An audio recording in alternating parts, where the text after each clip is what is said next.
Not very often I do a review at the table, but Canik METE series, METE, whatever. But you can see the bottom of it. We don't quite have an optic for it yet. Well, Olight fixed that. The RMSc, whatever that footprint is, this is the pre-production Osight. Let's check it out.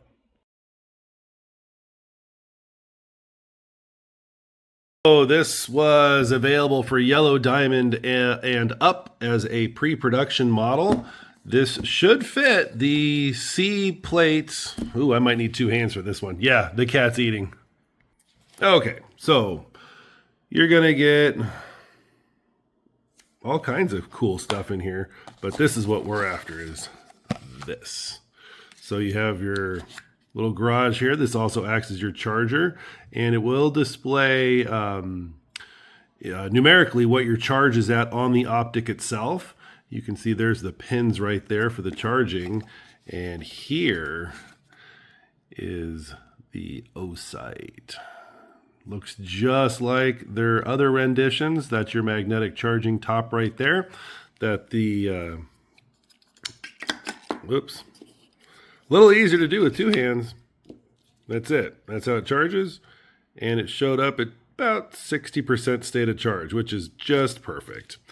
So let's go ahead and mount these up. Okay, before we mount this all up, I went ahead and busted open all the boxes so you know what you're getting here. You're getting a USB-C to USB-A connector so you can charge the garage.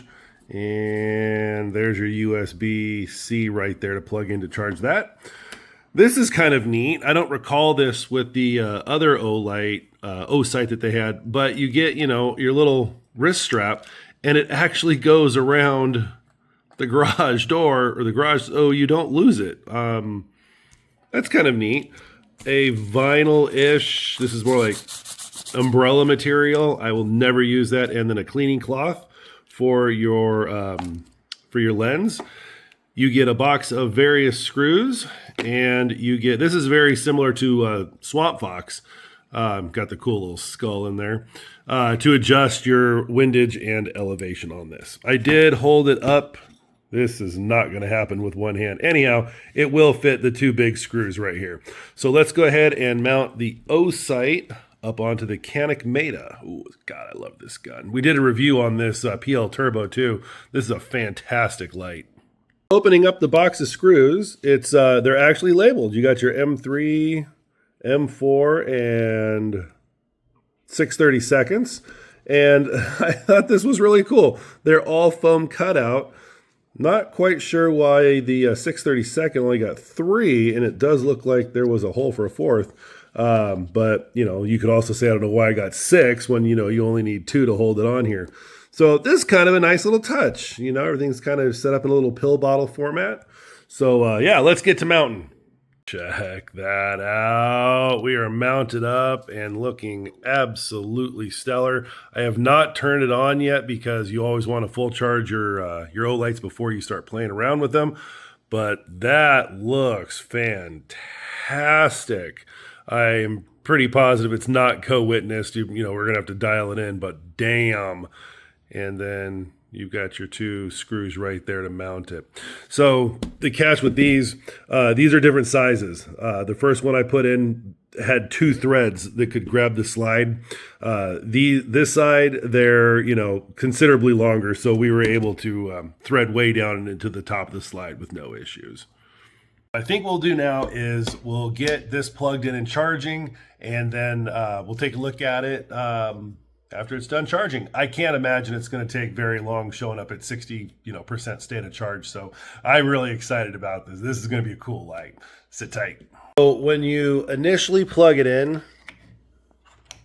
it will start to show that it's charging, and then it does turn off after just a second. So kind of wish it stayed on for the duration, but it is 3 o'clock on the dot. We'll check it out here shortly. What you can do is press that button on the side and it will show you where it is.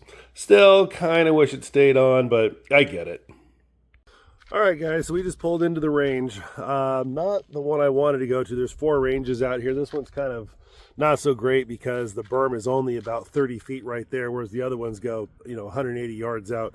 So we have the new Olight Osight for the Canik METE series. And so right behind me, I just have a target. It's, I don't know, 6 feet in front of me.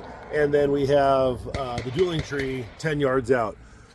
If you look down the worn sights on this, you got your sights like this, the red dot's way over here. So we're just going to literally get on paper really quick. Then we'll start to dial in the red dot. Then we'll start moving the paper back a little bit more. So we're going to get all loaded up and set up. We'll see you guys in just a second. Okay, the ammo that we're using are 115 grain reloads because that's what I have, and I actually broke all my Caniks in on reloads. So here we go.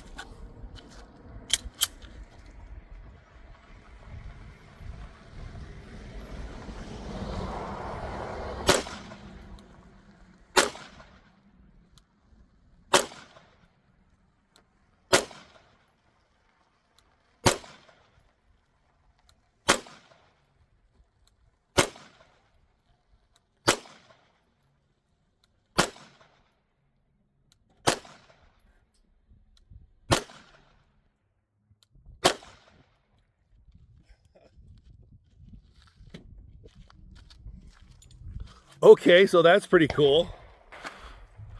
So we're just a few feet out.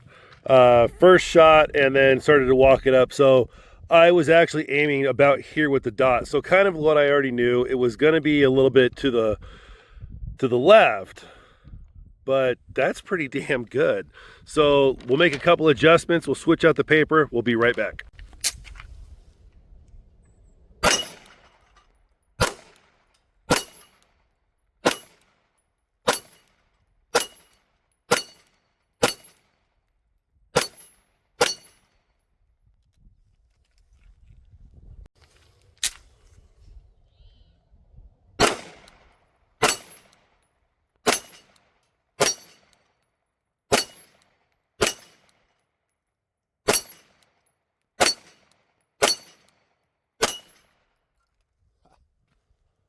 All right, so that was pretty cool. That's 10 yards out, verified with the range detector, or the range, whatever, laser.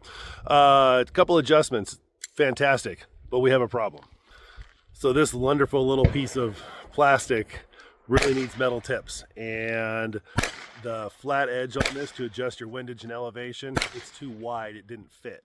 So I always have a couple extra tools with me, but if you gotta raise the price of this thing $5 for metal tips on this adjustment tool, do it.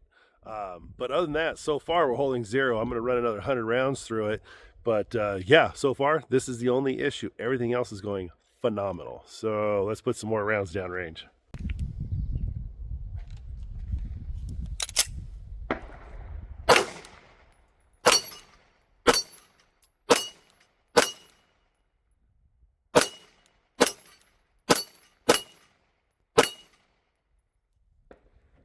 Okay, so I would say at 10 yards, 30 feet-ish, that's hitting pretty damn good. I checked the torque with the tool as well. The torque bit fits good in the mounting screws onto the slide.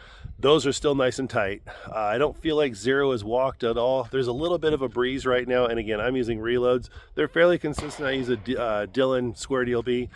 I forget what powder I have in there. I use a few different ones. But I find that if I put it right on the top of the disc, I can make them walk. But, you can just adjust your red dot a little bit more and you'll be okay. But, yeah, so far I'd say this is absolutely dynamite. So I'm going to wrap it up with this one. We'll get this processed and uploaded Olight.